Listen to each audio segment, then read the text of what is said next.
Alright guys, today is September 1st, so that means we are officially entering into my favorite time of the year. Halloween season is upon us, and what better way to kick things off than to dive into one of our most requested tutorials here on YouTube. That's right everybody, today we are talking all about how to do a gradient completely by hand, just using a paintbrush. Absolutely no airbrush will be necessary for today's video, so we have a great one in store for you guys today. So go ahead, sit back, relax, and strap it down.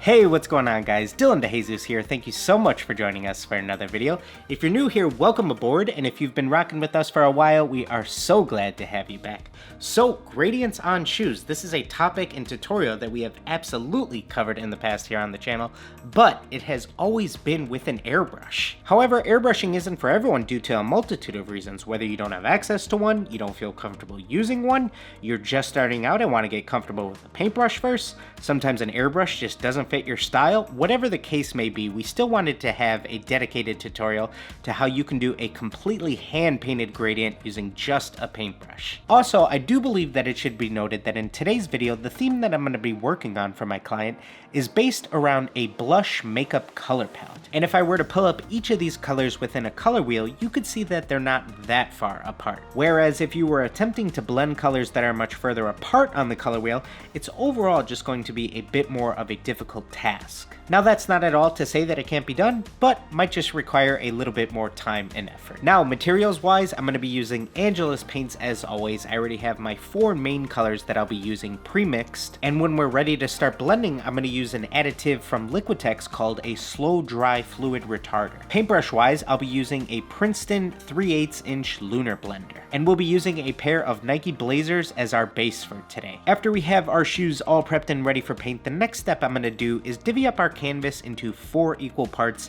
since I'm going to be doing a 4-color gradient. This doesn't need to be incredibly precise, but I guess you could say this is the college dropout architecture student in me. This is just going to let us know where we want each of our colors to start and stop, essentially. Now I'm going to lay out each of my 4 main colors on my color palette and just mix in a little bit of white for some of those early base coats. And as we begin to move into painting some of our base coats here, what I'm going to do is take each of my colors and paint directly up to that guide mark that we created earlier.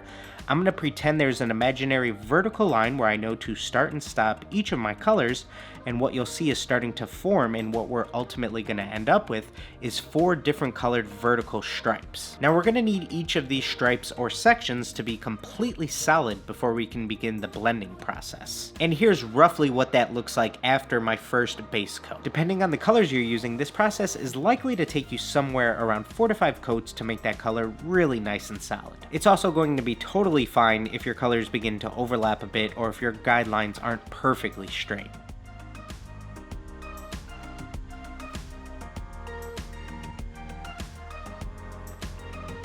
And here's how my pair looks after all of my base coats. All of my colors are nice and solid, and I'm finally ready to begin blending each of these colors together. Now, the key to any great gradient or blend in general is that you don't want to be able to tell where any color starts or stops. So now what we want to do is start to blur out that line where each of our colors meet. And in order to do so, we're going to be following a somewhat similar effect to how you would create a gradient with an airbrush, utilizing the middle bar technique. This is going to introduce a new color to us that's going to be an even mixture of the 2 colors we're trying to blend together at a 1-to-1 ratio. This is also where our Liquitex additive is going to come in handy, since it's going to help slow down the dry time of our paint. And since the paint won't be drying up on us as fast, this is really going to help us start to blend the paints together easier. You really don't need a lot of this additive. It says that you don't want to surpass 25% of your total volume, but I'm only going to be using somewhere right around 5 to 10% of my total mixture. The more of this additive that you include, the thinner your paint's going to be, and it could end up being just a little bit too transparent for you to actually work with. I'm going to repeat these same steps of creating these middle bar colors for each of my other 2 intersection points also. Now on another paint palette, I'm going to take each of my 4 original colors and also mix in some of our Liquitex additive,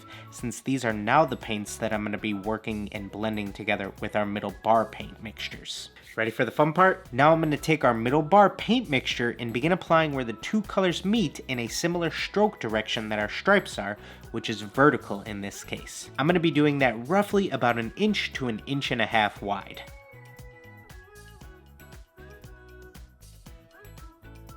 And as you can see after one coat, that seam where the two colors meet is still visible. So what this means is that we still need to apply more paint within this area before we're ready to move on. You can use a blow dryer or low volume heat gun to speed up this drying process. Then I'm going to apply another layer of the same paint mixture on top.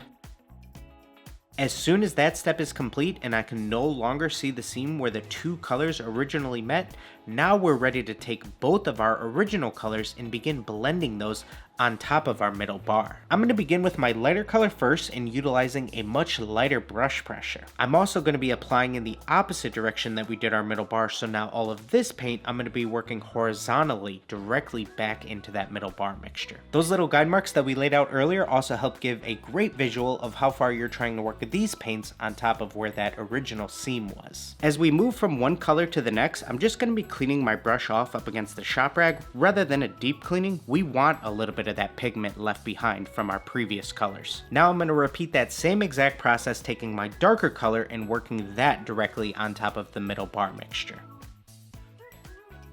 And if you're not completely satisfied with how seamless this blend turned out, you could repeat the same process. Maybe you try applying the middle bar a little bit wider and then taking both of your original colors and working those directly back into that middle bar mixture. And here's a quick little before and after at blending our two colors together. After that, it's all just lather, rinse, repeat in any other areas that I need to blend together. And just another little note here, any areas where that seam is a bit more prevalent, you definitely want to make sure before you move into the blending that you have that completely covered up with your middle bar color. Now let's go ahead and give you guys one final look at these makeup palette Nike blazers.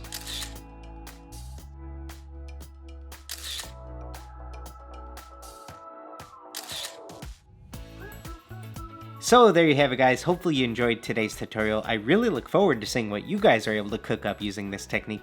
Please make sure you go ahead and tag us in it if you do decide to give it a try. Ultimately, I still think an airbrush is the right tool for the job when it comes to creating really simple gradients and blends. Sometimes you gotta work smarter, not harder. However, this is definitely a great tool to have in your arsenal, and it's something that you definitely want to know how to do from time to time. Thank you guys so much for watching this video. We really appreciate your continued support here on YouTube.